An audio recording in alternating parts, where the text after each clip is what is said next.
Okay, so today I thought I'd show you how to make some texture plates for using with your gel plate. So I have a few different varieties.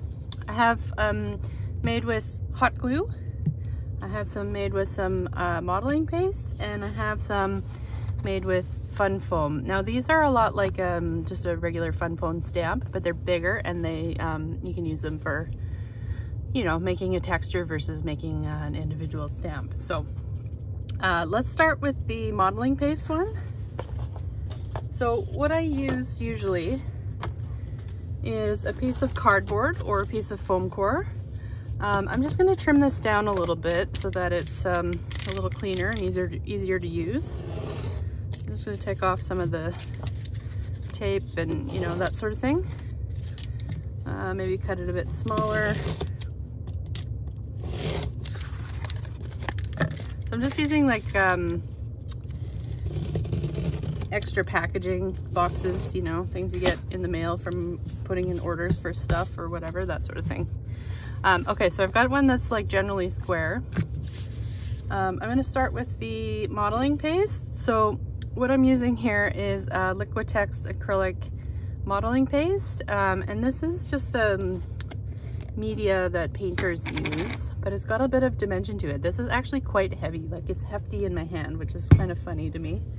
So I'm going to use a palette knife, something like this, and I'm going to use, I have this old stencil that I destroyed that I'm going to use and try and make a texture plate out of it. So you can see this is quite used, ripped up. I destroyed the edges. It's got bits of paint everywhere. That's totally okay. So to make a texture plate, I'm just going to put my stencil down on top of that. And I think maybe I'm going to tape it just so it doesn't move around too much. So take a little bit of tape. Now I don't want to tape it too hard, like too securely, because it might be a little bit of trouble to get off without disturbing the paste. So I'm just kind of going to tack it on the back here a little bit. And okay, so I got that kind of down. You can hold it with your hand quite a bit too, but to do this, you just take some of the paste out of the jar, and all I'm going to do is kind of smooth it in between the holes of the stencils. Try and get a nice even coat. I don't want to move the stencil at all, because if I do, the texture paste will go underneath. But you know what? You just go with it and see what happens, and sometimes you end up with some interesting things. So here I see I've got some different lines going in different directions. I think if I smooth this way, I'm going to have some problems there. So I'm going to kind of go in the directions of the lines. I'll just kind of smooth that on. I go this way here. Oops, you can see it moved. I got too much on there anyway. Ah!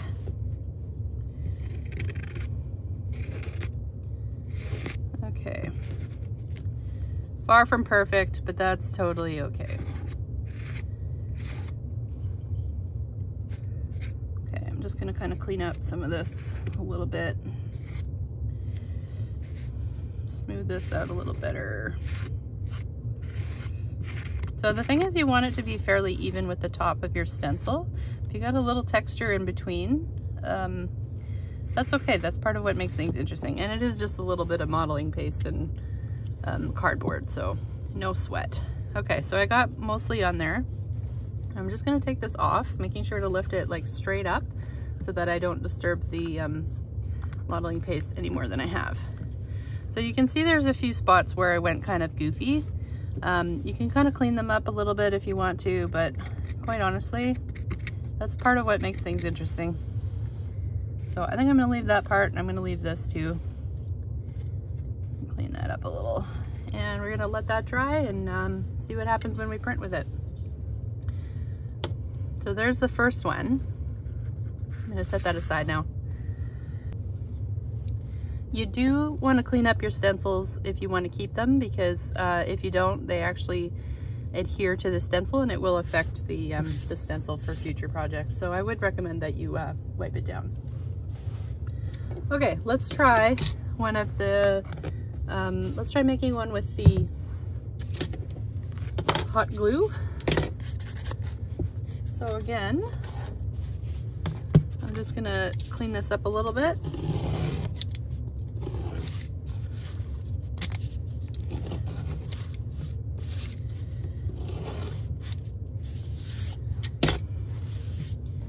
And I got my hot glue gun here, which has been pre-warming. And I'm gonna grab a glue stick. Now, this one works best if you have something non-stick to sort of squish it on. So I've got this piece of, I think it's just a label backing, that it's kind of waxy, so it shouldn't stick to my glue. So what I'm gonna do, so I'm kind of gonna draw with this. Although I will say that you can't be super precise with the hot glue gun because it just doesn't really work that way. But you can make some interesting textures and things. So I'm just gonna kind of draw with this. And I give it maybe some kind of similar lines. I'm gonna do a couple.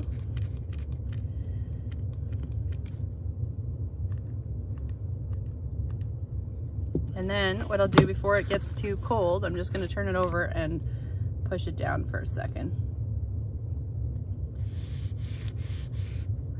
And let that cool for a little bit. And then I'm just gonna peel off the paper. And continue.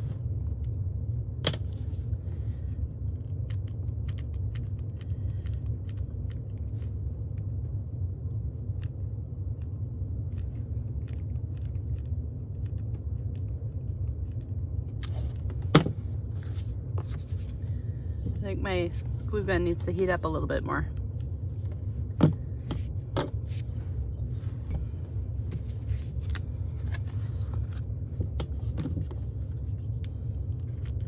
So this technique is not good for things that need to be super precise, but it will give you interesting textures.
So you can see this will give an interesting texture.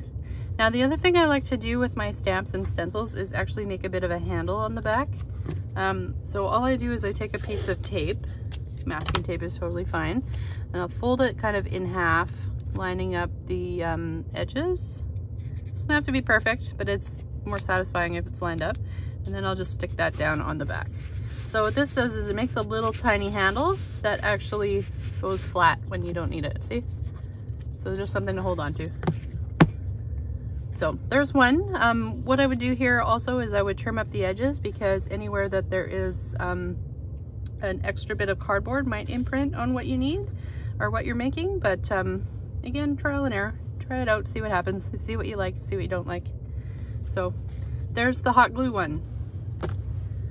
All right.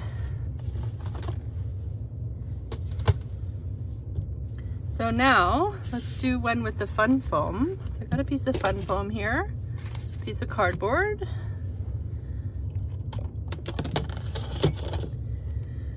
And I'm just gonna cut out some shapes out of that to make kind of a texture. I think I'm gonna keep this really simple and just go with like almost straight, slightly angled kinds of shapes. So these are almost like long triangles.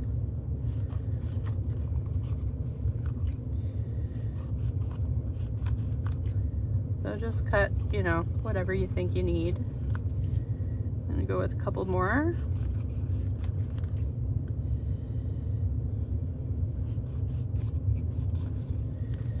And trim them up if you need to.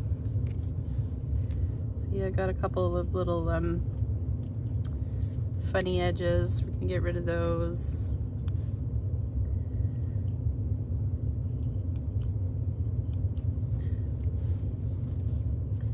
Again, these are more interesting if they're not perfect. So you can see I got a little blip here, but I think I'm gonna leave that because I like them when they're not totally machined, you know? Like when they have a little bit of the hand in them, that's great. Okay, so it looks like I got plenty here.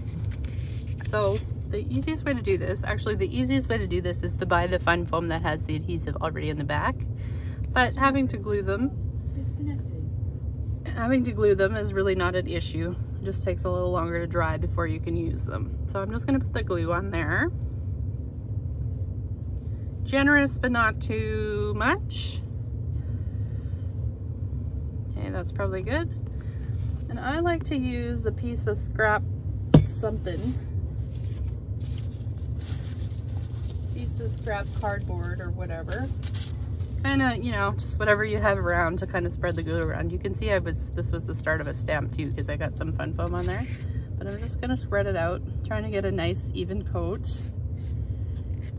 Not critical, but you know, get the glue everywhere and try and keep it fairly even.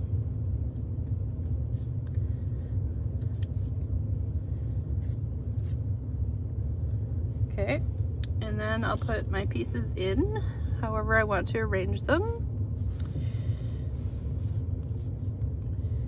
I'll just start at one side and go the other way, I think. Maybe again this kind of like zigzaggy sort of thing. Almost looks like a zebra stripe. So you'll want to watch for imperfections in the fun foam because if it has a little bubble or something like this, it'll show up in your print. So I'm just going to put that the other side down.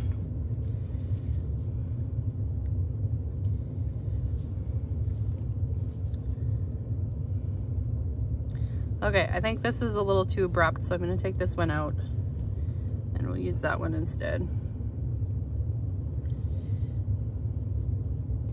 Okay, now I'll just put that aside somewhere to dry, and then I will add some handles like I did for the other one. And when they're dry, we can use them. Okay, so here's the texture plates I made. So we have the one with the fun foam. This is the one with the modeling paste. And then this is the one with the hot glue. So what I'm gonna do is I'm gonna trim these up a little bit and then we can test them out.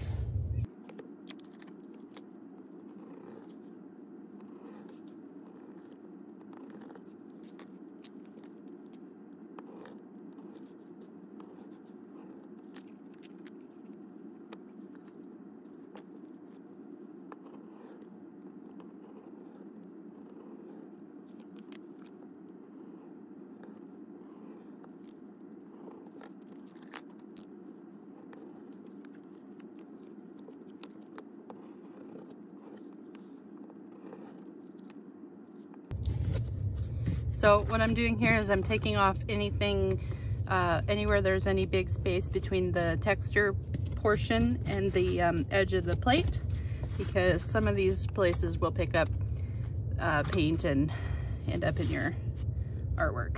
So I'm gonna take that corner out, and I'm also gonna take off a bit down here too. So it's not totally square anymore, but that's kind of okay. And then I put a little handle on that one. Should put handles on these guys too. So again, I'm just taking a piece of tape, make a little tab in it. Doesn't have to be perfect. And then just pop that down. See, that one's not perfect, but it totally does the trick. So, and we'll do the last one. Okay. Okay, so let's ink these up and give them a go, see what we got.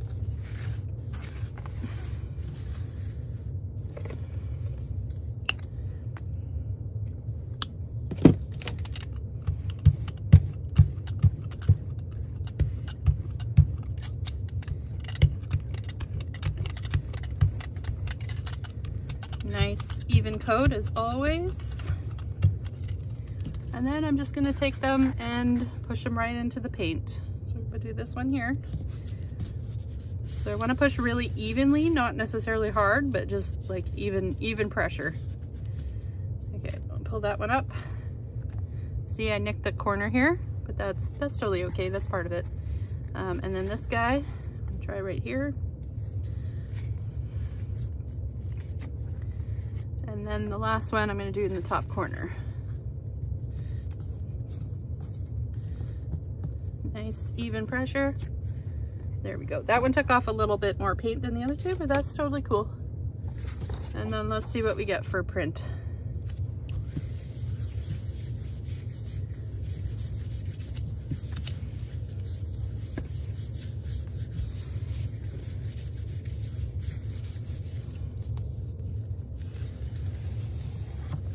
Okay, so here's what we got.